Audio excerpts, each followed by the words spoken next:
Good evening to all the panelists and attendees. I am Sakshi Verma from University of Tokyo webinar team and an alumni of Ritsumeikan Asia Pacific University. And today we are here for the global project for University of Tokyo India office. This project aims to attract students primarily from Southeast Asia to encourage them to pursue their higher studies in Japan. This program is sponsored by MEXT, Ministry of Education, Culture, Sports, Science and Technology, Japan. Today I've been joined by Vaishnavi Thakur as the sub-facilitator. In today's webinar, we've been also joined by a couple of renowned universities in Japan. Each of these universities will give a 20 minutes presentation about their programs offered at undergraduate, graduate, and doctoral levels, followed by a 5 minutes of Q&A session. Students are free to ask their questions in the Q&A box and not the chat box. You may send in your questions anytime during the presentation, and we will collect those questions and address them during our Q&A session at the end of each presentation. And please be sure to use our Q&A feature to submit your queries. And I request all the panelists to please make sure to turn off your videos and audios while you are not presenting. We will share today's webinar agenda. I hope you can see the screen. First, we are going to learn about this project from Ms. Sakshi Roy, Assistant Manager at University of Tokyo India office, followed by an overview of study in Japan from Vaishnavi Thakur and Niran Natraj about the MEX scholarship, who are the current students at University of Tokyo, and presentations from the three Japanese universities, which are Tokyo Institute of Technology, Kyushu University, and Akita University. I would like to call Ms. Sakshi Roy to briefly introduce the program.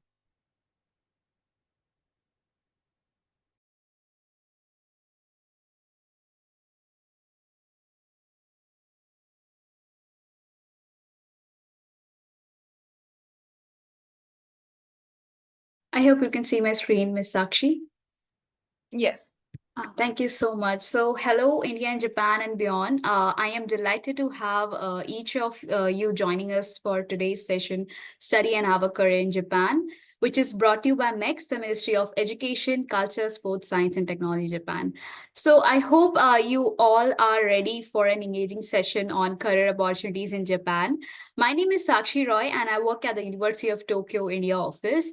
And I would like to express my sincere gratitude to the esteemed panel members from renowned Japanese universities for the valuable contribution to this webinar series. So thank you all for attending this session and for your unwavering support.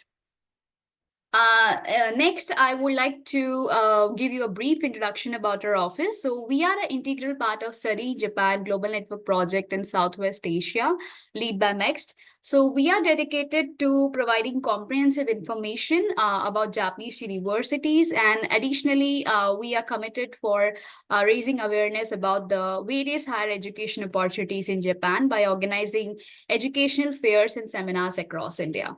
So these are all the basic parts of our office activities. Talking about the webinars, we aim to familiarize you with the top Japanese universities. And during our online sessions, the universities will discuss their English-based programs and scholarship opportunities. So we kind of provide you with a unique chance to learn about their offerings directly from each university representatives. So I would encourage every one of you presented here to listen very carefully to each and every presentation, and please engage with the university representative by asking questions in the Q&A box. So there is a Q&A panel within your Zoom screen. So you can just type in your questions in the Q&A box. We will try to answer each and every one of the question. So now you all must be wondering why to study in Japan and why to choose Japan as your study destination. So I'll tell you, in Japan, there has been approximately 700 plus universities as well as specialized vocational institutions that are offering a variety of programs in Japan with the various disciplines, and they have the world's most best research facilities. So moreover, Japan is consistently ranked in the top 10 countries for education, and some of the Japanese universities have been ranked among the top 500 universities in the world. Therefore, if you wish to consider your higher studies in Japan, you learn from some of the finest minds and work in some of the most modern labs. Also, one of the another reason to study in Japan is that tuition fees in Japan is much cheaper than other Western countries. So yeah, you can consider Japan as your highest study destination for that. So regarding about the email of our office, in case if you have any questions later after attending the webinar, please do not hesitate to contact us. We will be very happy to help you with your queries. And I'll also share this email in the chat box for your reference. And furthermore, we are also available on social media platforms. So please stay engaged by following our Facebook page and Instagram page. And please make sure to subscribe our YouTube channel. I'll tell you, our social media platforms offers the latest updates regarding study in Japan webinars, alongside with relevant information regarding study in Japan. So if you if you would like to access our past webinar recordings, you can find them readily available on our YouTube channel. So just to check the recordings of our previous webinar, please subscribe to our YouTube channel, and it would be very grateful if you can support us by liking and sharing our YouTube videos. So that's all from my side today. I request all of you to please stay tuned with us till the end of the session. And I hope this webinar will provide you with a valuable and fruitful information about studying in Japan. So thank you very much for paying attention. Please enjoy the session. Thanks a lot, Sakshi. Thanks for the brief overview. Next, I would like to call Vaishnavi to present Study in Japan. Thank you, Sakshi-san. Let me share my screen.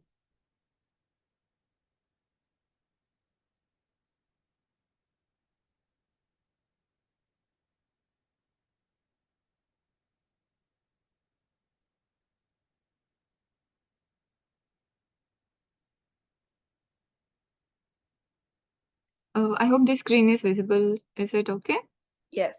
Thank you. Okay. Hello, everyone. Good evening. We are so glad that you are here and showing interest to study in Japan. So I'm here to share my experience of studying here. And starting with a brief introduction about myself, I'm Vaishnavi Thakur. I'm currently a D1 student in the Graduate School of Engineering at the University of Tokyo. So I came to the University of Tokyo as a master's student. I completed it last year, and then I proceeded to the doctoral program. And my research is mostly involved. My research is about the solar panel. So if you are an electrical engineering student or interested to work in renewable energy, so you can find out the lab, or you can contact the professor.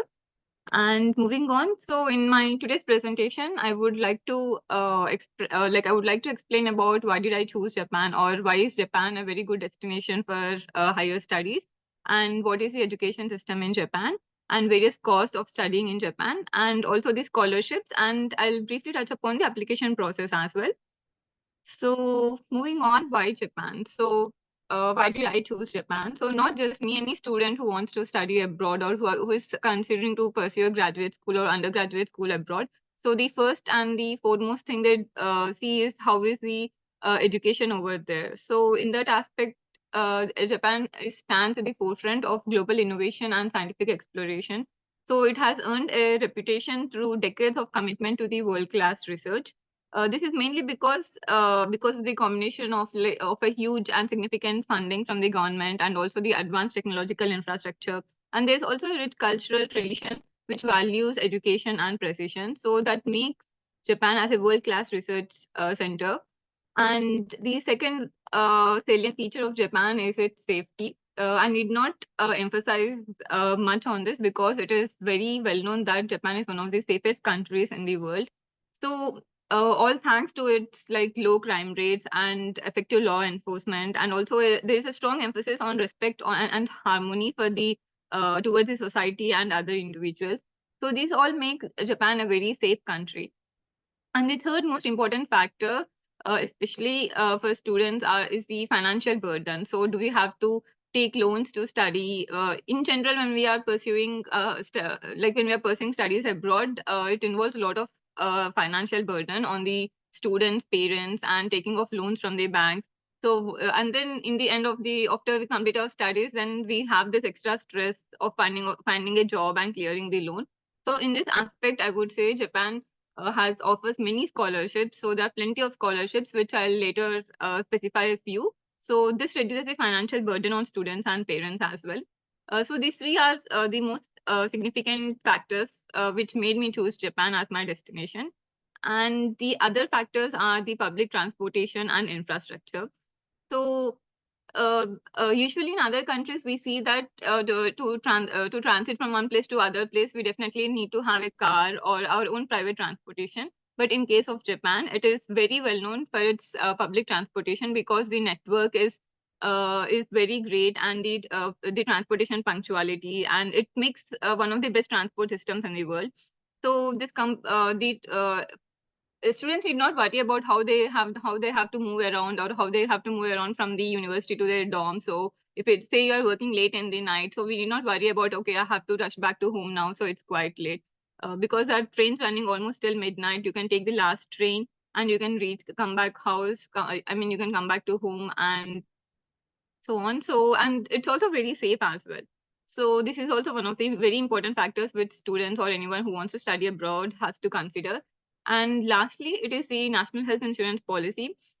This one, I think parents are usually worried about their children's health, and what if my child falls sick? What about the expenses? So for that purpose, we have a national health insurance system. So the government provides high quality and accessible healthcare to all the residents, so irrespective of a Japanese citizen or an international student. So this is a compulsory health insurance which everyone has to take, and this is also very affordable. And like I said, it's also accessible to everyone.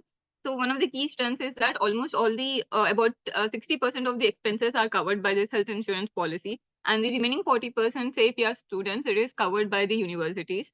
So these all factors make Japan a very great destination, and for the students to consider. And if we move on, now I would like to emphasize on the education in Japan. So Japanese universities have a reputation for their commitment to academic excellence. So the country is home to very many prestigious institutions that offer a wide range of programs across various disciplines. So if we consider the universities in Japan, so the universities in Japan are classified into national public and private university. So what is the difference among these universities? So national universities are those which are funded by the central Japanese government, and these are the more prestigious universities in the country. So even in national universities, we have something called designated national universities, which the government, the Ministry of Education, has selected a few universities out of the 80 national universities. 10 universities were selected, and they were given the status of designated national university. And moving on to the public universities, these universities are run by the local government. So the structure is similar to the national universities, but they're usually run by the local government, and therefore they're more rooted in their local community. And the private universities are the private institutions in Japan. They tend to focus a bit more on humanities and social sciences. And private Japanese universities are also a little expensive when we compare to the national and public universities. So the difference between them, I would say, mostly is in the is in the expenses incurred. And the admission process is in Japan is usually university centered. For example, in India we have the admission process is centralized. For example, of a student graduates from 12th standard, we need to give national entrance exams like IIT JEE or NEET, and then we get allocated one of the colleges throughout the country. So, but in case of Japan, we have to apply to each university separately, follow the each university application process, and get an admission. So it's mostly university centered rather than the centralized process. So this is about education in Japan. And if we move to the English-based program, so when someone says, okay, I'm studying in Japan, or I'm planning to study in Japan, so the first thought that comes is, but do you know Japanese language? So there's this common misconception that we need to have Japanese language proficiency if you want to study here. So that is not the case at all, because if you look at some of the courses in the undergraduate courses are about for 4 years, and there are about 40 universities offering about 90 courses in English. And for graduate, there are about 160 courses and 50 universities. and for doctoral program as well.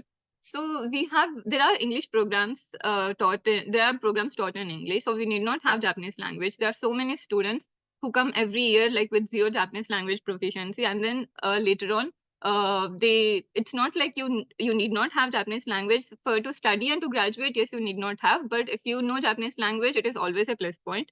So usually in the universities as well, we have like language support services, language classes, so you can easily improve the Japanese language if we pay attention and if we seriously take it up. And before that, and what, like when we initially come, yes, we don't have any language, we do not have any language proficiency, and we do not know how to get around. So for that purpose, some universities also offer a tutor with us. He's like a senior guiding us and getting on like with everyday activities. So till we settle down up to 1 year, we have this tutor provision as well. And like I said, there are many language support services, and we can easily improve our language if we pay attention and if we seriously take it. So moving on, now I would like to explain about how the lifestyle and what are the various costs and how is the accommodation and various other factors of living in Japan. So usually the accommodations are university dormitories. So most of the students live in university dormitories. But in case we are not allocated university dormitory, then we have other private dormitories and international dormitories, and also shared houses where there is common kitchen and common washroom. So we have these options as well. And then many of the students also live in the off-campus apartments. So we can rent out the off-campus apartments as well. But this is a little difficult if we are in India and if we want to rent it out directly before coming here. It's a little tricky. So I would suggest all the students to either try for university dormitories or try for private dormitories first. Come here, settle down, and once we know the things, then we can hunt for off-campus apartments as well. So if we look at the various costs of studying, these numbers are just an estimate and approximation of studying here, and this vary from place to place and region to region. And when we look at the tuition fees, we can see that, like I mentioned, the difference is between the national, public, and private is in the tuition fees. So this is a difference. And based on the place we live, the living expenses vary. So it's just I kept this slide just to have an estimate of how much it would cost us to live here. And next is the various scholarships. So like I said, the advantage of studying in Japan is that there are plenty of scholarships offered. Like for example, MEXT and JASO are the most popular scholarships. But other than these scholarships as well, we have many scholarships from the local government, or university provides many scholarships, and there are private scholarships from the companies and international associations. And also there are, for example, if you're coming for short-term programs or cultural exchange, for a cultural exchange, then there are also scholarships for that purpose. So you can look up for the scholarships and choose your university as well. So if we look at the application process, Vaishnavi, initially. hi, sorry, the time's about to be up. Could you please wrap Yes, up in yes. 1 minute? Thank Yes, you. yes, sure. So the application process, I think we have another presentation from Neeran as well. So he's going to say explain the same application process. So I'll skip this slide. And yeah, let me skip this slide. So, and another thing I would like to emphasize is on the food. So yes, there is vegetarian food available in Japan. And there are many Indian restaurants as well. So so we need not worry about either Japanese language or vegetarian food. So Japan offers a very good destination for higher studies. The life is very peaceful for the students. We can indulge in many activities, say different hobbies as well. So I would recommend you all to consider your various options and then make a wise decision. So I think with this, I'll end my presentation, and I hope I'll be seeing some of you in future soon. Thank you. Thank you so much, Vaishnavi. That was quite informative, and I hope students. And I'm sorry to notify you, but we can answer those questions on the Q&A portal. So if you have any questions, please feel free to ask Vaishnavi on Q&A. Next, I would like to call Niran to talk about the master's program and MEC scholarship at University of Tokyo.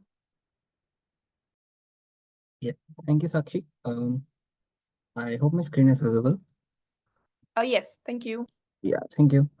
Yeah, Good afternoon, everyone from India. Today I'll be talking about aspiration to reality, winning the MEC scholarship. Most of us here, the students, are here for understanding how to get the MEC scholarship, and you will have a lot of questions because getting the scholarship is not a straightforward thing. There are different paths, different routes. So I'm going to cover a lot of tips, tricks, and other unknown things as a student, which might benefit you for applying for the scholarship. I'm Niran. I'm a MEC scholar. I'm currently studying in the University of Tokyo in the Graduate School of IST. Pastly, I've majorly worked in AI and robotics, and these are some of my socials. If you have any questions, you can ping later. Yeah, let's review our interests here and what we are here for today. This slide here is mostly mainly for students who want to study in Japan, but you don't know where to start. And sometimes you think whether this MEC scholarship in general is impossibly hard. Can I get it? The competitiveness of the scholarship seems to be very hard. This seems to be too good of a scholarship. There are a lot of questions that come up time to time on how hard the scholarship might be and things like that. And do you want to excel in your career and you want to have a thrust in your portfolio with a curriculum from some of the best universities in this world? So this here are some of the best universities throughout the world, and there are much more universities in Japan which focus completely on research on all sorts of domains and technologies that you can imagine of. The Japanese government recently had nominated 37 universities selected for top global university project. The focus of these universities is to become some a better a better curriculum-based university and have top students going out of that particular university. In this chart, you can see national universities, public universities, and private universities throughout Japan being selected for this. If you do not know where to start with or what type of universities to start with, this TG UP subset is a very good place to start off. One common question which students have is, what kind of courses can I take up? I do not know Japanese. Is it okay to not know Japanese? And is it okay to study in Japan completely in English? Yes, it's completely possible. In fact, there is this completely in detail Excel sheet available from the ministry, which precisely jots down every university degree courses offered in Japan, which completely requires Japanese or completely requires English. Knowing Japanese is not mandatory at all, I would say. This Excel sheet, which is again by the officials, has a list what you can see in the bottom right, which explains what course is there, what degrees are available, and what instruction medium they are on. So it's fairly easy to you know add a filter to this Excel sheet and then figure out which English-based programs are available. And based on the available programs, you can again easily figure out which university to go on. And completely, this list is not exhaustive, meaning there are more and more programs added. As a matter of fact, I think this list was last updated in 2021. In the matter of these past 2 to 3 years, there are a lot of other different English-based programs that have popped up in multiple universities as well, what we saw before. So let's recap about MEX in general. My current program at the University of Tokyo is EPIIP. It completely focuses on artificial intelligence, quantum computing, blockchain, and so on. If you are a person who's looking for a master's or doctorate in anything related to this field, applications open at around August, October 2024. So I primarily work on medical robotics, and I currently am working on an undisclosable project for I would say precision surgery using one of our robot in our laboratory. So for when coming to embassy recommendation, the applications open for masters and doctors at around April to early May 2024. And if you're a undergraduate student or you want to focus on College of Technology or specialized training, it opens at around April to May 2024. I think this link would let you there, or you can also just Google it. Google it something like um, Embassy of Japan, India, MEX scholarship, and the first result would be that. Is MEX difficult? This is a very interesting question that I've gotten from time to time, and I would say that it is difficult if you do not put your efforts. So, what I'm trying to tell you is, in other words, it's not difficult if you are able to spend the time, spend the energy, and make your application tailored. So, the selection for the first few rounds of Next is completely done based on the application and the research proposal you submit. And the way you portfolio yourself in these applications is what matters when it comes to that. And there are multiple ways to get into MEX. It's not just the embassy recommendation. There are university-based recommendations on general category and mainly IPGP, which I'll be looking into right now. So embassy recommendation is one of the most commonly known routes, and a lot of students come through Japan next through embassy. But there is also university recommendation where the university can recommend you to the MEX scholarship, and particularly in that there is something known as IPGP. IPGP is International Priority Grade Program, which is a limited program offered by MEXT, and it's a temporary program which particularly focuses on a specific field, like let's say robotics, including artificial intelligence, environmental science on Asian fields or things like that. So PGP programs are your best chance to get university recommended MEC scholarship if you are eligible. These programs are specifically tailored and are not available for all students of every country. And so if you're eligible, if you look into a particular university and you figure out, hey, this is an IPGP program and I might be eligible. So that's the best shot that you have for getting a MEC scholarship, I'd say personally. So the process of my application was finding different universities who prefer labs. So I did see a few questions on how to approach professors. There is not a single mantra. There isn't a single method, a template in which you can approach a professors. Professors are very busy here in almost every university. They have a lot of projects going on and things like that. So consider that, start applying a few months beforehand and give them time to reply. So some professors might have constraints on accepting you. They can't accept you because of the constraints in the lab. So have backups and approach professors and attach relevant details and why you want to go to the lab. Show interest in the email, which is when they respond back to you, right? So, and then there was a professor named Kenji Kawashima who liked my proposal. And after that, I was allowed for the preliminary round in U Tokyo. There were multiple exams and interviews after that with 5 to 12 different professors each time. Gambate kudasai. So if you're applying for that. So, and after that, you wait for the results and then you get selected for next and your life in Japan. So this is something I was talking about before. Please focus on your research proposal. As a student, as a master student, I would say it's completely necessary for you to focus on your research proposal for masters, doctors, postgrad, and so on. And when it comes to UG students, I think you need to focus on your entrance examination a bit more. But yeah, research proposal is one of the most important things you need for improving your application. Now, let's talk about the do's and don'ts while applying for MEC scholarship. So start early, which is what I was talking about before. So MEC's application is a very lengthy process and it requires a lot of pre-preparation. Not just preparation, but you need to prepare beforehand on what you need, because things that you need to submit for MECs aren't things you can get done within a span of week or so. LORs from your professors or the directors in your previous universities, academic transcripts, preliminary research about your topic, what you did in the past, what is the project you did in the past, connecting with the professors, mailing them, understanding what they are doing in the laboratory, seeing if there are any openings in the laboratory and things like that, and preparing for the program specific requirements. For example, my program required TOEFL or IELTS, so things like that.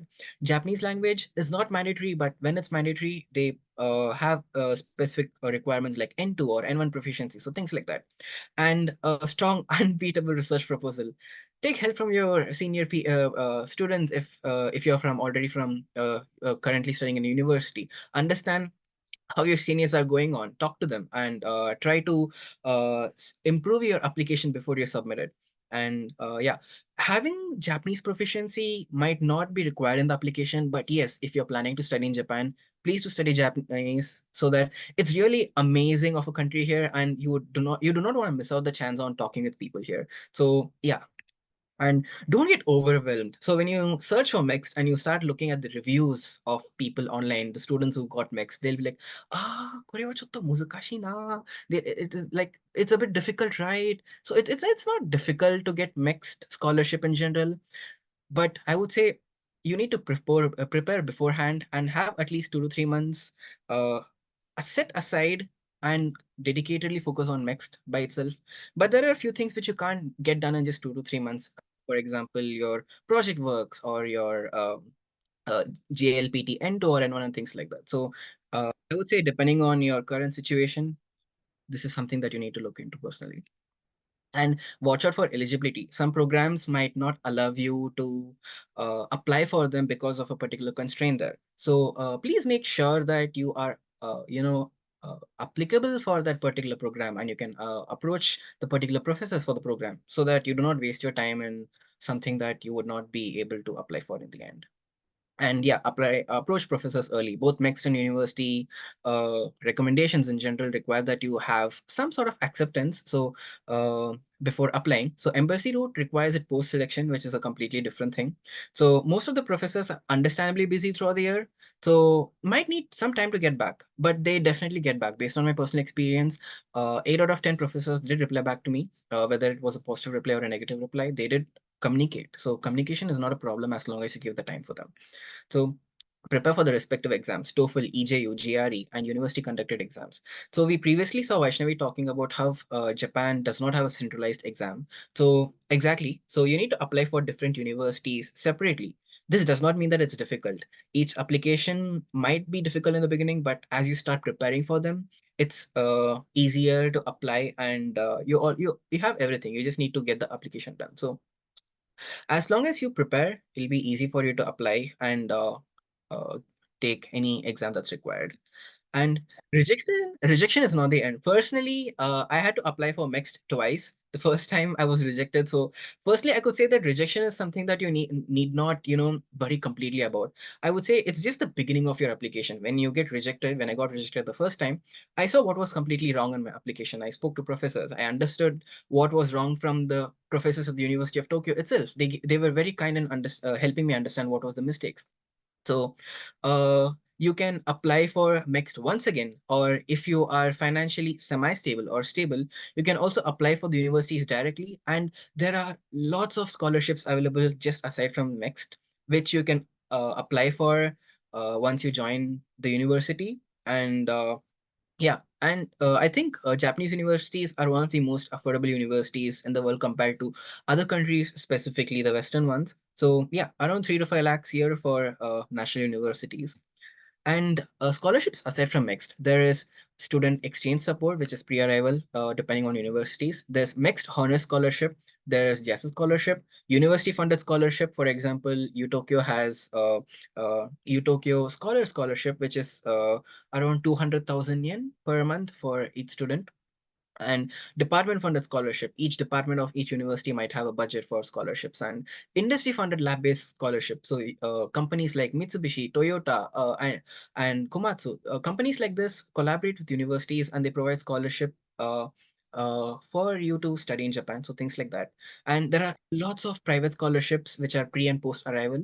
So I would say do preliminary research, make an Excel sheet, jot down what universities you want to go to, and what course you want to apply for. See what would be the best for you, and start from there. Give yourself some time. Don't do this in the last minute, because next is a very time consuming thing. But at the same time, when you need to apply time for uh, showing that you have the capabilities and you deserve the scholarship, because this is a very prestigious scholarship and it's not given out to any random person, right? So scholarships in general require a lot of efforts from both the ends. So if someone is supporting you, you need to show that you deserve it. So to show that, please put time and effort, and I'm sure you'll be able to do it. And life in Japan is amazing. Get to meet a lot of different people. You get to explore different places here. It's beautiful throughout the year. There are 4 different seasons, which I think a lot of others would be highlighting in the presentations as well. And there are different events throughout. If you are anime enthusiasts, if you like Japanese culture, if you get to explore a lot of things. And especially since I came around 4 months before, which is fall and winter here, there are a lot of illuminations throughout Japan. So a lot of different things here are there for you to look forward to. And yeah, I hope to see you here soon. And any questions? I think there are a lot of questions here. Sakshi-san, do we have time for answering this via voice, or should I do this later? Thanks, Niran. Actually, we are running out of time, but thank you so much for this presentation. I do have a quick question for you, and which has been asked by the students before. So if a person, I think there's a student who wants to pursue UI UX design and wanted to know what kind of elements they could consider in their research proposal. So if you could touch upon that, that would be very great. Thank you so much. Yeah. So if you're an undergrad student who's looking for design in particular, I would say not to worry a lot about projects in general. So just I would say having some preliminary knowledge in EJU and your PCM subjects is something that you need to look forward to, because Japan in general for undergrad students, your specialization begins only during your third and fourth year. The first 2 years are somewhat common for every student here. So you don't need to focus on that if you're an undergrad student, but if you're a grad student who's looking forward for master's or PhD, I would say having a portfolio of your previous projects, since you did your UG in the past, you would want to you would definitely have a some of the projects that you have done in the past. So utilizing that, I would recommend you to apply for universities. So one tip I would give you is, do not exactly search for the keyword UI UX. So paraphrase your queries. For example, UI UX is a subcategory which is similar to architecture. So Japan is very flexible when it comes to accepting students and research in general. So even if you do not find something exactly to your domain, like let's say UI UX, you can still approach a professor in architecture, which is somewhat similar to UI UX, if at all your interest lies there. And you can approach them saying, hi sir, I have worked on this thing, these are my previous work in the past, this is what I plan to do in the laboratory, and this is what I aim to do in the future. So if you give them a past, current and future proposal, I'm sure professors, even of different departments, of different, coursework, would be willing to accept you if their lab has vacancies. And again, previously I had shown it in a particular slide. If I could go for just a second. Yeah, I would say just try looking here for what universities are offering what particular course for your domain in the beginning. Again, this list is completely non-exhaustive, so please do your personal research as well. Google is your great friend. So yeah, I would say that. And also look out for LinkedIn, see if there are students in this domain who have personally studied. I also have a few friends here at the University of Tokyo who are doing architecture and UI UX designing, who are MEC scholars. So I would say it's 100% possible for you to be a MEC scholar for UI UX. You just got to do some research and see how to apply for it. Thanks so much, Niran, and thanks for answering this question in a very detailed manner, because I think students are often confused as to how to pursue the professors. And like you correctly mentioned, LinkedIn is another way. So I would request everybody, please be active on LinkedIn while you research about these professors, apart from the university websites. Of course, that's the way to connect, but nothing best than LinkedIn these days. So yeah, that would be my tip as well. And thanks, Niran, for the presentation. Thank you, Sakshi-san, and I hope to see you all sometime here soon. Thank you. See you too. Can we have the agenda slide, please?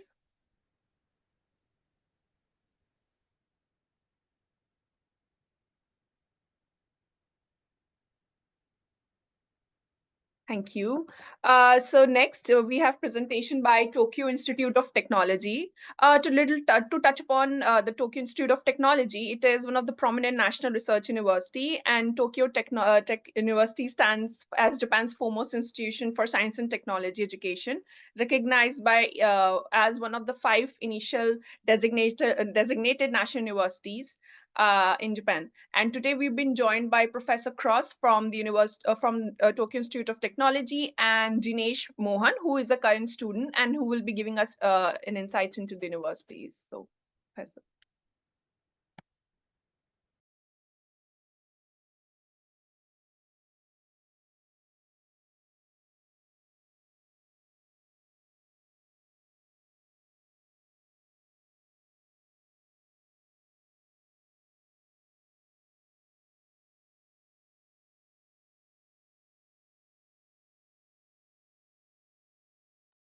Hey, can you see my slides? I can see your slide. Thank you so much, Professor. Okay. Hello, my name is Jeffrey Cross. I'm a professor at Tokyo Institute of Technology. Actually, Tokyo Institute of Technology will merge with Tokyo Medical and Dental University in the fall and become a new institution called Institute of Technology, Institute of Science, Tokyo. And actually about myself, I'm American. I've been in Japan 30 years and I've worked here both in industry and at Tokyo Tech. And so today's presentation, I will talk about Tokyo Tech in general, the graduate programs, the degrees, some student support, and career prospects. And graduate student in my laboratory, Janesh, will talk about his perspectives on studying in Japan for the past 2 years. So Tokyo Tech has 142 years of history. As I just mentioned, it will become the Institute of Science Tokyo in October. It's located in Tokyo and Yokohama. There's several campuses, and it delivers a world-class education. There's extensive graduate courses in English, and a number of graduate students exceeds the undergraduate students. Basically, Tokyo Tech is Japan's versions of MIT, Massachusetts Institute of Technology. Student-faculty ratio is about 9-to-1, so students get a lot of individual attention. International students form an integral part of Tokyo Tech. They constitute about 16% of the total students, and about 26% or a quarter of graduate students. If you look at the map of Tokyo area here in Japan, and then we're kind of concentrating on the Tokyo area, you can see that our main campus is called Okayama, and it's not too far from the international airport called Haneda. And then we also have another campus, Tamachi, which is in downtown, more continuing education, and then more kind of a graduate-related institute in Suzukakudai, which is in Yokohama. Tokyo is actually one of the best cities to study in the world, which has been recently ranked. So the reason why for that, it has an excellent location, it's a vibrant campus life, and a lot of opportunities on and off campus. Tokyo Tech has 6 different schools, from science, computing, engineering, life science and technology, materials, and chemical technology, and environment and society. The school I'm actually in is the School of Environment and Society. At Tokyo Tech, we have a number of graduate degree programs, and shown in this table on the left-hand side is the schools, and science, engineering, material science, chemical technology, computing, life science and technology, environment and society. And then the degree programs are shown here, the master's and doctoral degrees. These are more discipline-based degrees. And then we also have interdisciplinary degree programs such as energy science and informatics, engineering science and design, human-centered science, biomedical engineering, nuclear engineering, artificial intelligence, urban design, built environment, and earth and life science. As I mentioned previously, there's actually 12,000 people, including undergraduate students, graduate students, faculty, and staff. One of the aspects of a Japanese national university, which Tokyo Tech is, it has a number of international students, but the undergraduate program is primarily taught in Japanese. We have an undergraduate program taught in English, but the number of applicants is quite small. So the graduate program is taught both in English and Japanese, so international students apply for the international graduate programs, and then they can study and get all their coursework in English.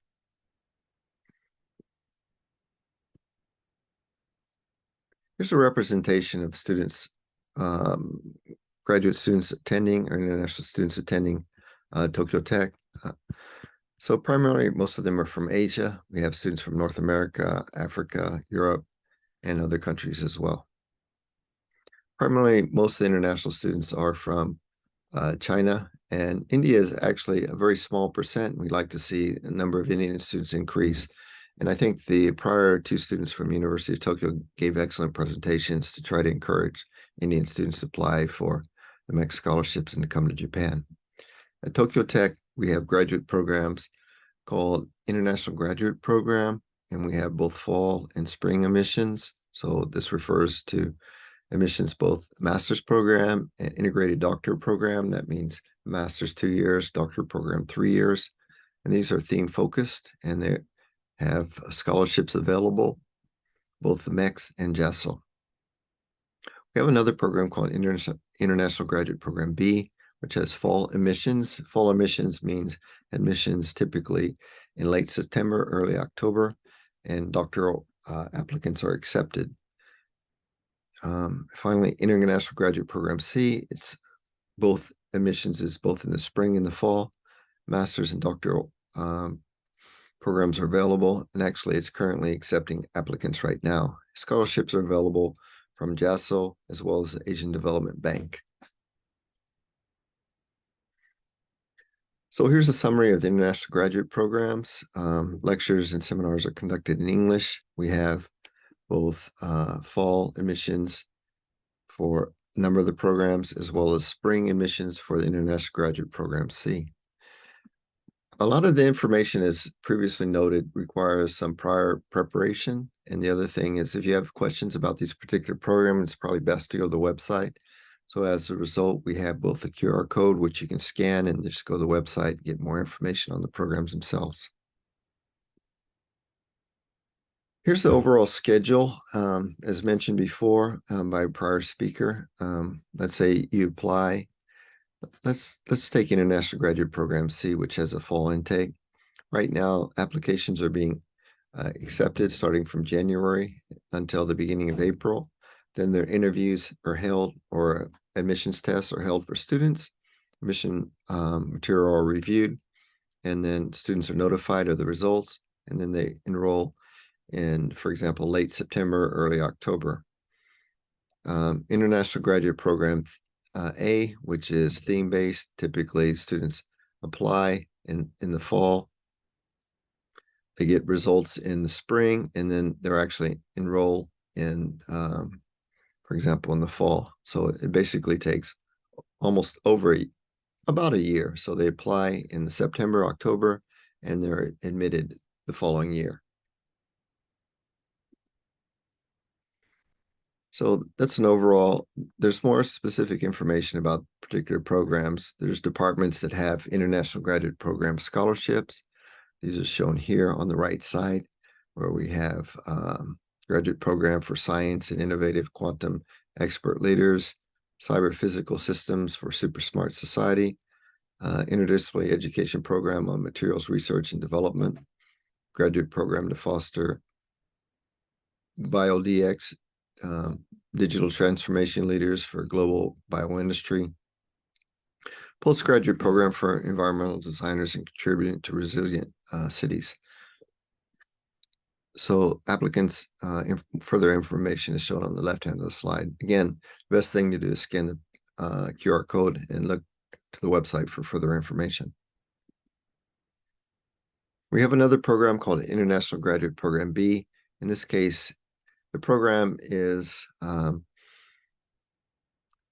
students enroll at Tokyo Institute of Technology, but actually they do the research at Liken, which is a national laboratory in Japan, primarily focused on brain science, biomaterials, etc. They have many different programs at Liken, so you can get the experience of being a graduate student at Tokyo Institute of Technology, but also working in a national laboratory.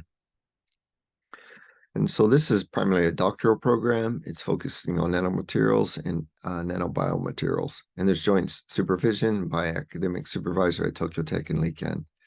And it's financial support for up to 3 years. And in this case, the program has a winter application for fall intake. Again, this is only a doctoral degree program. So International Graduate Program C, which is a program where students apply twice a year. They can apply for admission in the spring, basically half a year in advance, or in the fall. Master's and doctoral, as well as integrated doctoral program applicants are accepted. Courses are available in 19 of the Tokyo Tech departments. There's several students from each department can be selected for a program, and there are also a limited amount of scholarships. Currently, Tokyo Tech is accepting applications for the International Graduate Program C until early April. And the notification for acceptance in the program is in June.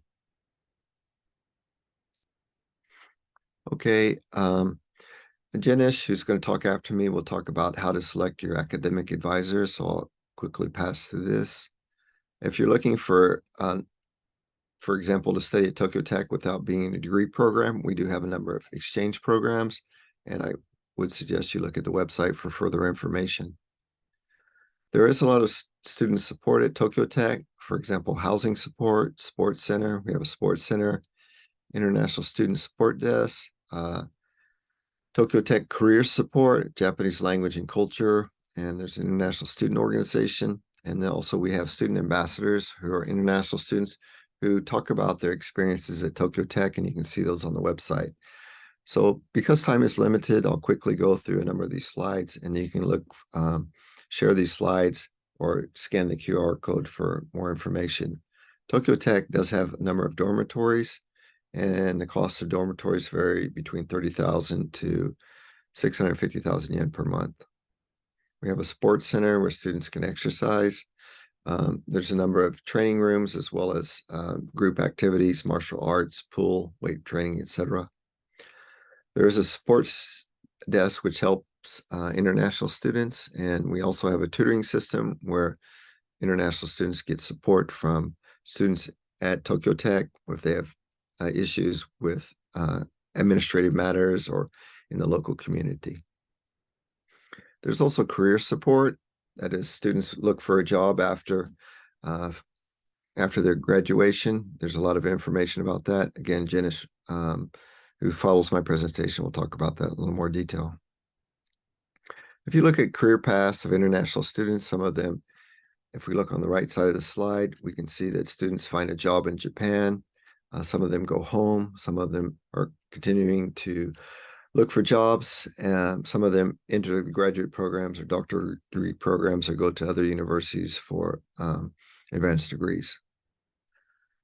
Here's a career paths. What are international students? Where do they work? For example, Rakuten, which is Japan's equivalent to like Amazon, Hitachi, the major Japanese multinational companies. Many of the Tokyo Tech graduates work there, as well as foreign affiliated companies, Amazon, Google, etc., IBM Japan, Microsoft. So we have Japanese language instruction and cultural courses also available. There is an international student organization which students can connect with from students from many countries. And then we have the Tokyo Tech ambassadors, which who promote or provide information about Tokyo Tech itself. So with that, I'd like to stop my presentation, and feel free to ask any questions and send those through the Q&A. Thank you very much.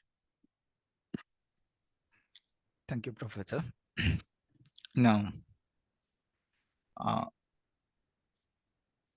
good evening, everyone. Good afternoon to Indian audience. So in this brief session, I'll give you a brief overview of, share with you my master's degree experience at Tokyo Tech. So a brief bio. My name is Jinesh Mohan, and I come from the southern part of India, Kerala. I'm currently pursuing Masters in Energy Science and Engineering, and I'm a second-year student, belong to Professor Cross Laboratory, and I'm a mixed embassy recommended scholarship candidate. I did my bachelor's in Electronics and Communication Engineering from Cochin, and I have worked for the last around 14 years in BSNL, and then subsequently in Ministry of Railways, which I'm currently part of. Then why did I choose Japan? It's basically because three reasons. One was academic excellence. So Vaishnavi-san has mentioned in detail about that. Culture, this aspect has also been mentioned, but for me, it was very important because the environment that I'm pursuing my study was very important. And third reason was my interest in travel. Japan offers a very, very beautiful natural landscape. It includes mountains, beaches, snow, and it also has excellent traditions and food. So it was naturally one of the top choices for me to come here. Then particularly Tokyo Tech, as Professor Cross has detailed, it's ranked one of the best in Japan. Its reputation in terms of among the industry is quite high. And finally, and most important, this particular university, especially in terms of my research aspirations, it had all the facilities. So I would recommend to you guys to look at the universities. There are many universities in Japan. For each domain, certain university may be a little bit having extra facilities. So you can look as per your research aspiration. For me, it was Tokyo Tech, so I chose Tokyo Tech. My current research focuses on solar power forecasting using artificial intelligence, with the research location as Hyderabad because it is data oriented, and I'm addressing an issue known as data scarcity in AI for solar power application. And the methodology is transfer learning, to be specific, inductive transfer learning. So now my experience so far has been very, very interesting. When I came to Japan, I wouldn't call myself as a researcher, to be exact. I have done only industry project or a project in my undergrad bachelor degree. So when I came, I was a very infant researcher, but after 2 years of my experience, now I'm confident I could take up a research activity, and it has enriched me and on a personal level in terms of the customs and the politeness, discipline, etc. And there has been an immense self-development. So this I would like to stress upon. Niran and Vaishnavi has told. In Japan, it's very important to understand the system. The system may seem a bit overwhelming at the beginning. What I would recommend is go through the guidelines, read the university website, understand the procedure, go to the specific lab that you are interested in, take a bit of time before reaching out to the professor, understand the exact research they are doing, whether this is the research that you want to know. So this aspect is very important, and this is one of my suggestion to you. This would make your application process easier and even your scholarship easier, because you will have a concrete research plan once you do this. Then second, preparation stage, you must understand that in Japan, deadline is very sacrosanct. And so you keep a proper tab of the deadline and do submit your application well in advance.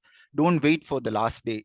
And regarding the language and culture, though they have mentioned it's not necessary, but it would be a very positive aspect for you if you already understand the culture of Japan, and also if you know a bit of Japanese language before coming here, or have a little bit, a start would be enough. And also very important is what your career goals after your studies, whether it's employment, whether it is to continue research, because each of them, for example, if it's employment, Japan has a job hunting procedure, so it starts very early. So you should be prepared for that. And finally, don't forget to immerse into the traditions of Japan. It's very beautiful, and I did, and I enjoyed. So I would recommend the same to you. And thank you. Before I conclude my presentation, I would like to share a few information on how to search for your prospective professor. So the first page I would go for is Tokyo Tech with respect to Tokyo Tech, I would recommend Tokyo Tech has a database. It is the StarSearch database. So here you can go and search for the professor by name. I'm sorry. Here you can search for the professor by name, and from where you can find the professor list is go to the website. There would be the particular program brochure. In that, each professor has research field in terms of keywords and what programs he is accepting and what is the graduate major he is affiliated to. Once you shortlist your professor from this list, then you can go to the T2 StarSearch and understand more information about a professor. Suppose, and then visit each professor's website. For example, I belong to Cross Laboratory and I have come in under the research tab. Most professors have this. Detail of their research will also be included. Go through each of this so you will understand more. And final tip is for Tokyo Tech, under each department, they have faculty list. From there, you can directly get the link to your professor, that particular professor's laboratory. So I think the timer is running out. It's almost end. So if you have any query, please feel free to reach out to us. That's all from me. Thank you. Thank you so much, Professor Cross and Jinesh, for this presentation. Professor Kenji, can you please mute yourself? Yep. Please wait a moment.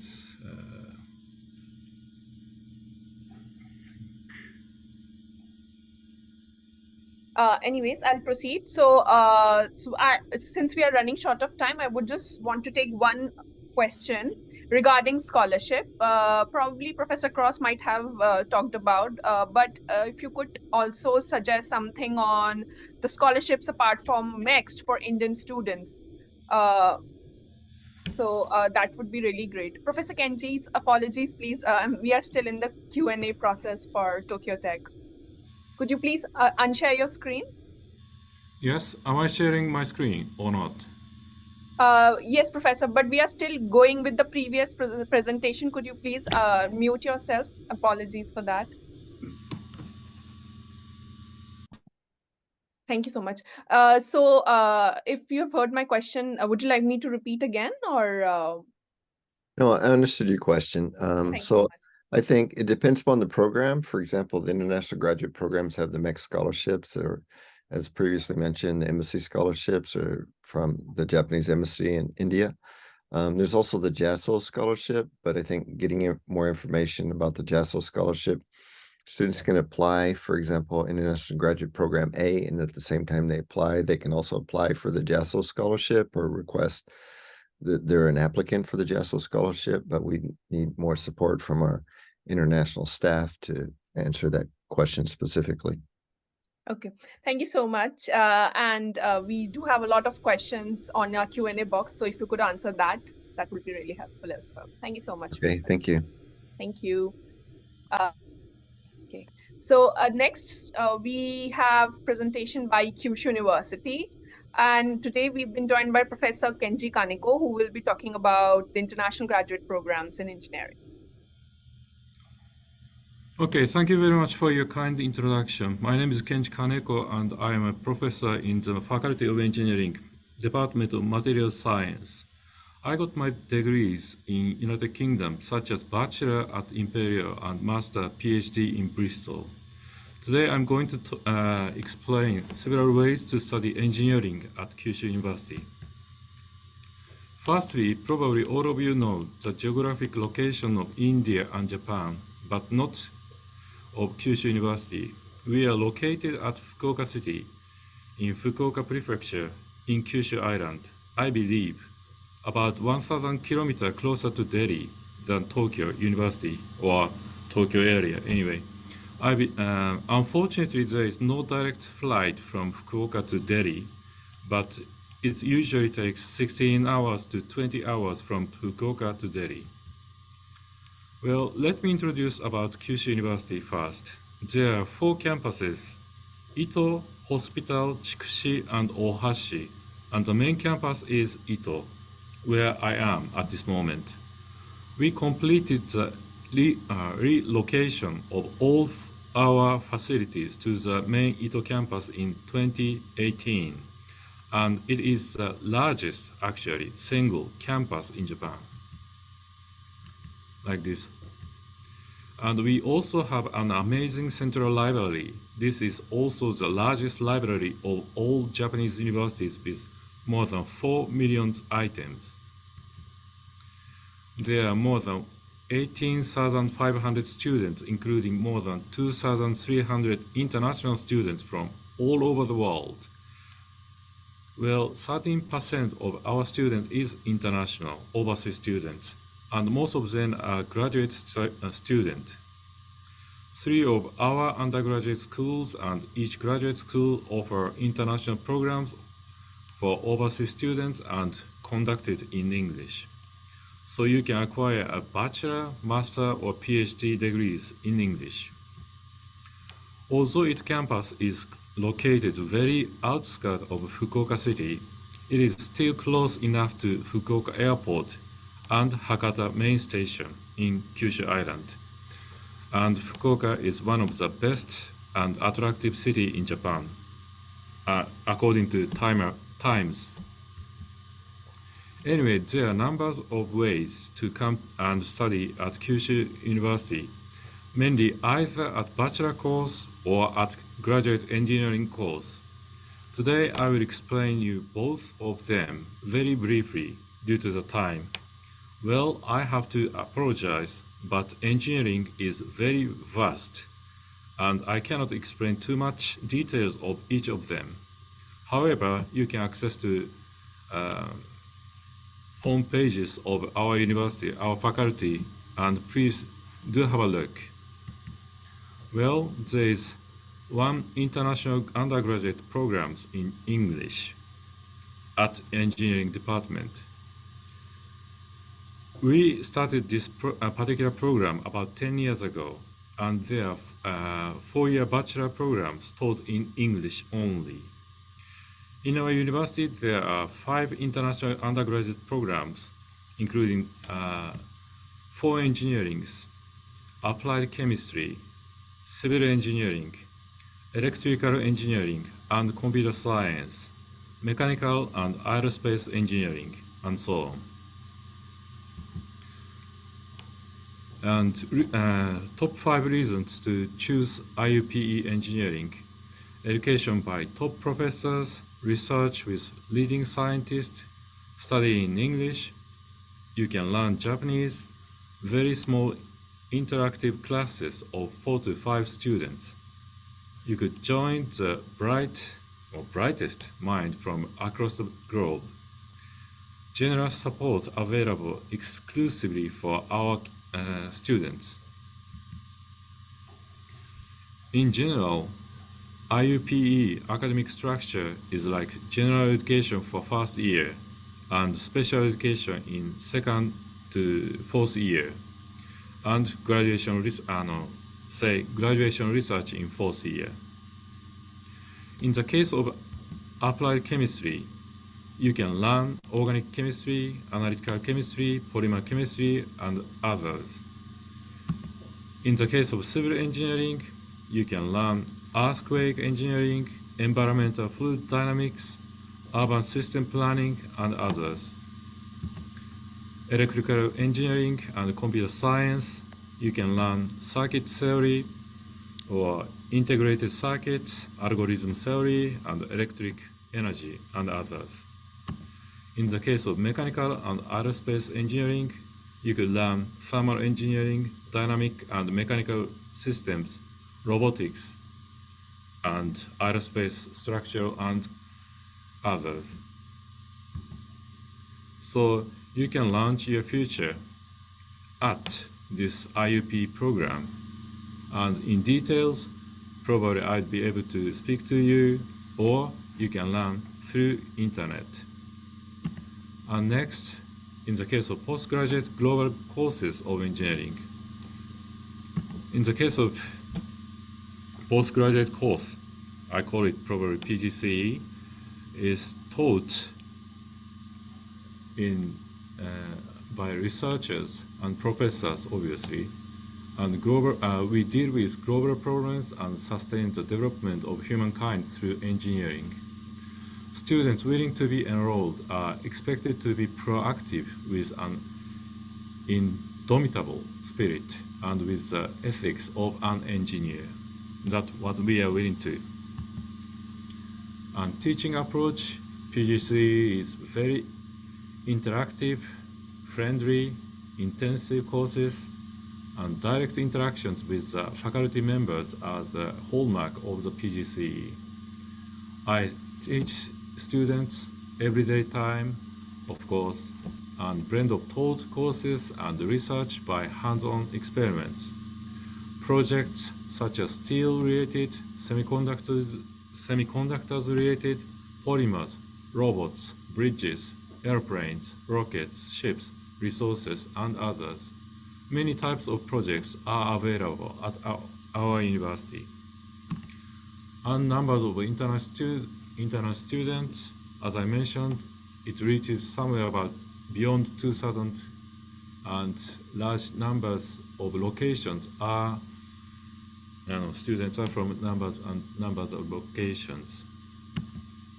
You can find URLs of Faculty of Engineering, such as at https www.kyushu-acjpe, something like that, and international graduate programs. In addition to that, we have 11 departments, including materials, applied chemistry, chemical engineering, mechanical engineering, hydrogen energy systems, aeronautics and astronautics, applied quantum physics and nuclear engineering, naval architecture and ocean engineering, earth resources engineering, cooperative program for resources engineering, and civil engineering. These certainly fulfill your requirement. Who would like to study engineering in Japan or anywhere in the world? We cover almost all subjects. Basically, when you join the graduate course, the structure of courses would be in like faculty mentor, lectures, experiments, seminars, and symposium, thesis, and after master degrees, PhDs is always available to take your research to the next level. Well, question mark, it's totally up to your interest. We welcome PhD candidates. And there are several world-leading research and a lot more researches in Japan at Kyushu University, such as like hydrogen or organic photonics and applied mechanics and so on. Anyway, application information wise, we require standardized test information and its minimum scores. Academic requirements vary by program and check departmental URLs for details. Evidence of relevant personnel, professional, and educational experience may be taken into account. Please do contact the department directly for further information. Well, in the case of admission procedure, it's probably very much similar to Tokyo Institute of Technology, but in the case of undergraduate, well, same for all programs, evaluation of submitted documents and interview. In the case of graduate, different programs, different procedures, different deadlines, and you should contact professors and associate professors directly. Well, that's all from my side. I hope I was able to give you brief overview of Kyushu University and generate at least some interest in our institution. You can find all this information also on our website with admission and scholarship updates. Well, if there is any questions, please do access to the URLs. Thank you very much. I was in rush, but I have another meeting to go, so please. Thank you very much. Thank you so much, Professor Kenji. Yes, definitely students have a lot of questions. So also we respect your time. So if you could leave your contact details on the chat box, maybe we could continue answering the questions in future. Yes, I'll do that. Thank you so much. Can we have the agenda slide, please?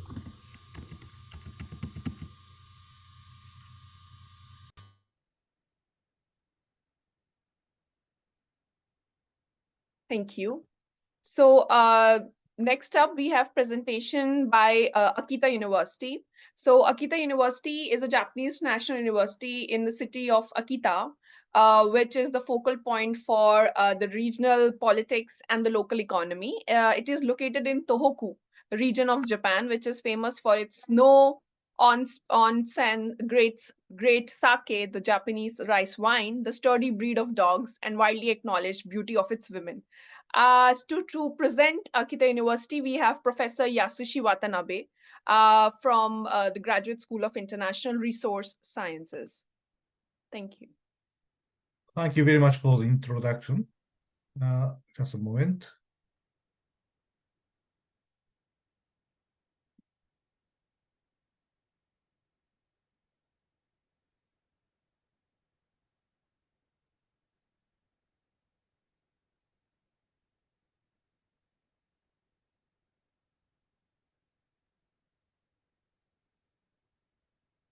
Good afternoon. I'm talking about the Akita University, especially Graduate School of International Resource Sciences. because you are not so much familiar with natural resources, before talking about the active diversity, I would like to explain what is natural resources and the importance of natural resources in the present day. The picture showing is the geothermal energy plant recently established in Akita Prefecture. So we are focusing on the production of the green energy generation. The photo shows the Sapporo city, and in 2018, we had large earthquakes in Hokkaido Island, and the earthquakes destroyed thermal energy plant in Hokkaido. So the people in Hokkaido couldn't get power for several days. So this is this is a photo of town center of Sapporo, and people had hard days. But if we could not get energy resources, this situation continued for a long time. Also, the metal resources are very important to produce modern electronic facilities and other industrial materials. For example, the production of superalloy requires nickel, cobalt, tungsten, and molybdenum, liquid crystal, indium, and tin. For rechargeable battery, lithium, cobalt, nickel are necessary, and permanent magnet requires rare earth elements and cobalt. So without such critical elements, we cannot continue our daily life. So this is a picture showing how those raw materials are supplied to our daily life. The photo in the upper left is the copper mine in Chile, where the copper ores are produced. And this copper ore is crushed, and copper-bearing minerals are separated and diluted, and copper is reduced to form native copper. Then this native copper is exported to different countries and used to produce, for example, television. So our faculty, I will explain later, cover from mine to copper production. Recently, the many countries, including Japan, aim to realize a carbon-free, carbon-neutral society by 2050. To realize this society, we have to replace all the gasoline-driving vehicles by electric vehicles. So we need to produce a large number of electric vehicles in near future. To produce electric vehicles, we need lithium-ion batteries and motor, which contain rare earth magnets. To produce rare earth magnets, we have to develop more and more rare earth mines in the world. So Akita University, one of the national universities in Japan, has 4 faculties and graduate schools. So this is a very small university. We have Faculty of Medicine, Faculty of Education and Culture, Faculty of Engineering Sciences, and the Faculty of International Resource Sciences, which I will explain. Akita University is located in the northern Tohoku region. You can see it's about 600 kilometers north from Tokyo, and during the winter time, it's a quite snowy area. So you can see pictures of snow a house is built with snow. But it is very fortunate this year we do not have such thick snow yet. Okay, our university, I will talk about the history of our university. Akita University was started from Akita Mining College that was established in 1910. And after the World War II, Akita University was established. That was 1949. And Akita Mining College was included in Akita University. Very recently, mining department of the university become independent as a faculty of international resource sciences. And we added a graduate school of international resource sciences in 2016. So our faculty of international resource sciences have three different departments. Department of Resource Policy and Management. Second one is Department of Earth Resource Science. And the third department is Department of Earth Resource Engineering and Environmental Science. Also, we have a graduate school, 40 master course students a year and 10 doctor course students a year.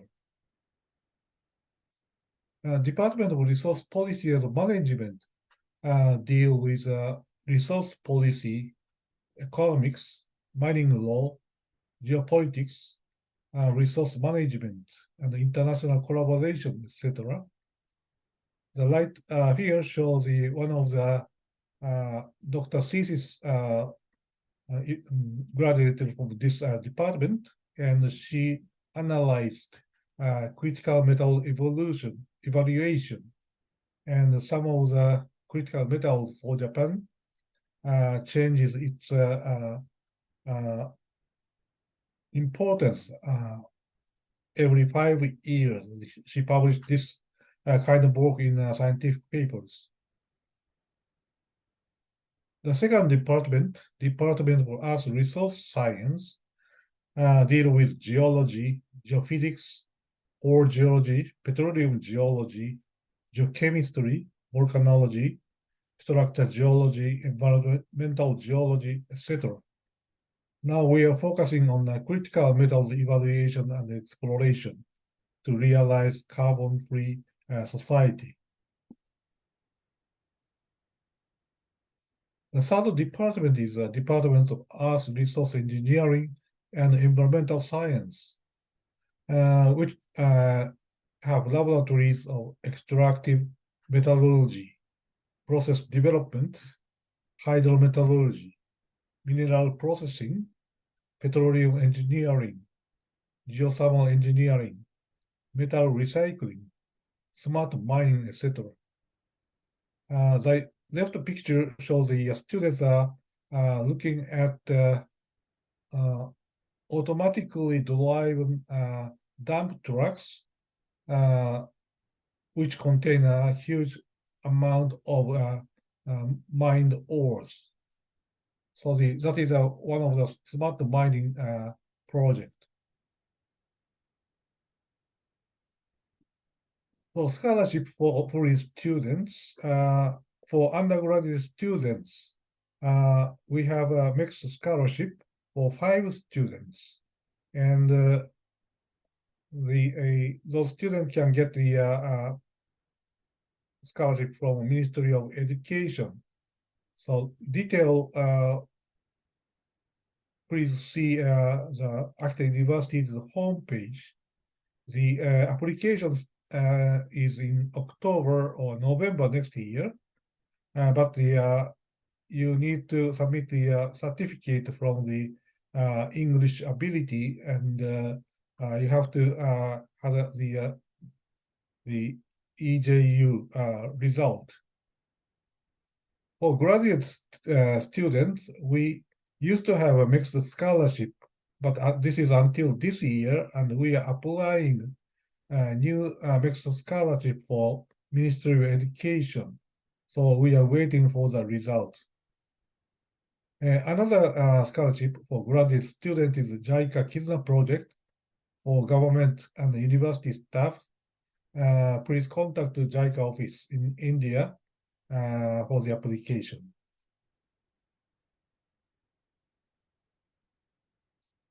For the appeal points of our Faculty of International Resource Sciences, the first point is this is the only faculty in Japan that you can study natural resources. About 10% of undergraduate students will be foreign. All the classes from the first to fourth grades are in English, so you don't need to be fluent in Japanese. So anyway, we are looking for seeing you in Akita University and Akita Prefecture. Thank you very much.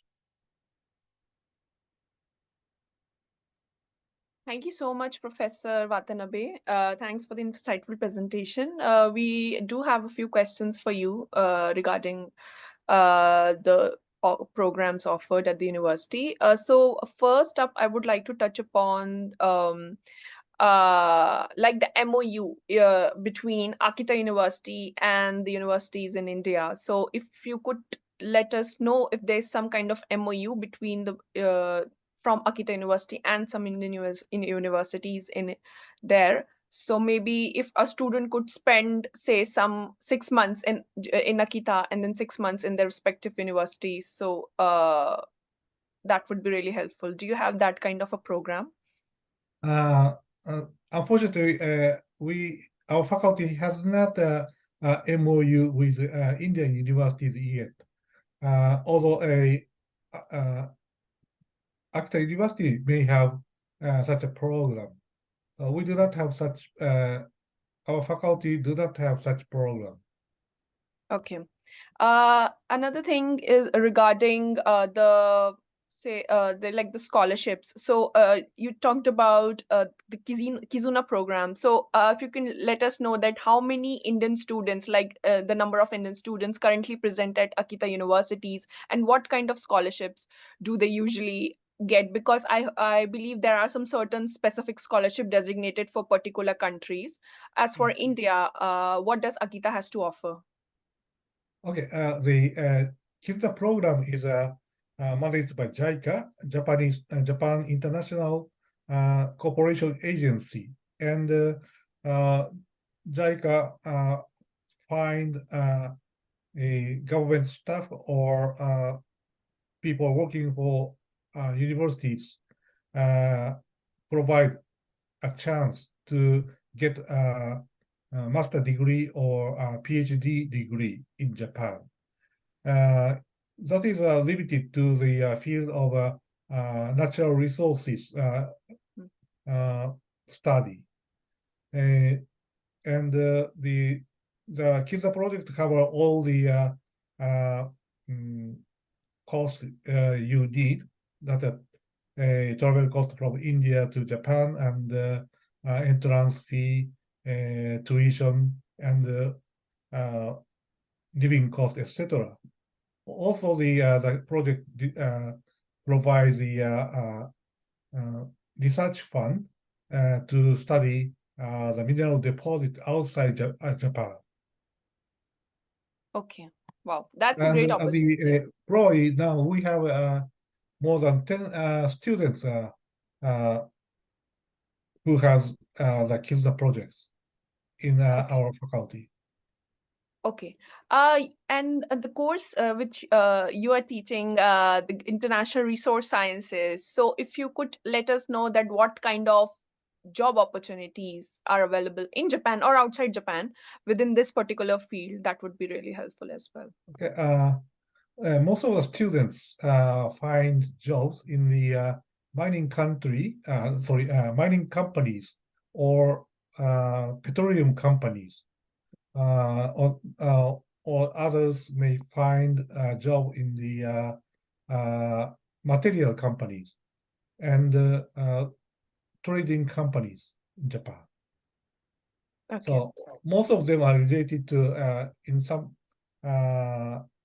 related to the natural resources or energy or mineral resources. Okay. And how does Akita University help finding these jobs in Japan? I mean, I believe that university is not directly involved. However, if a student is interested in this field, so how is Akita University helping them? Pardon? I don't catch this question.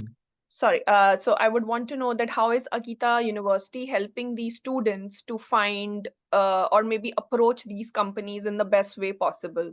So is there any career office, like the career office designated for the students at Akita University, or is it like the student has to do everything by themselves? Okay. We do not.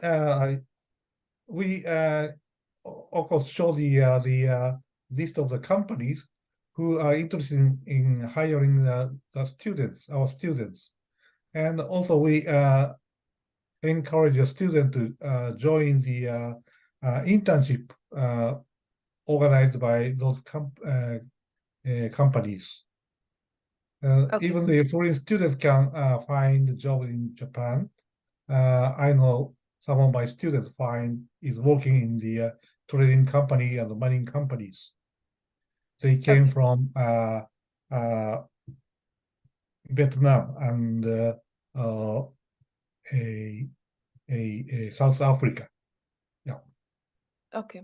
Thank you so much, Professor Watanabe. And if you could leave your contact details on the chat box for the students. So maybe if a person is interested in pursuing the course in natural resources, I think they can definitely get in touch with you. So thank you so much.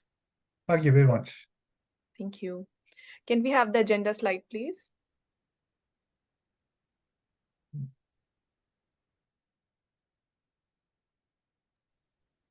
Professor, can you please stop sharing the screen?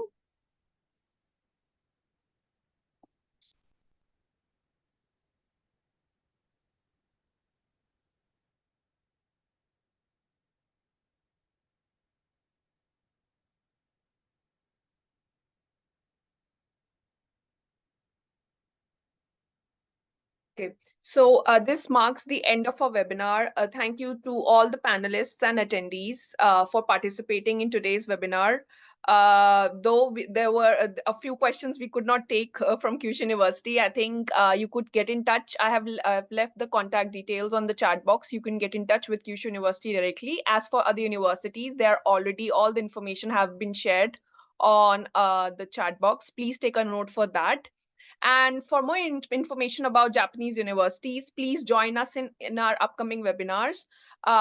You could scan the QR code in the next slide, which I will be showing in a minute. If we can jump into the next slide, please. Yes. Thank you. So please take a note of this QR code. Here you'll find all the information regarding our upcoming webinars. And thank you so much. I'll leave the screen here for 1 second or 2 seconds, for a few minutes. Please take a screenshot for this, and we'll see you in the next webinar. Thank you so much and have a great evening ahead.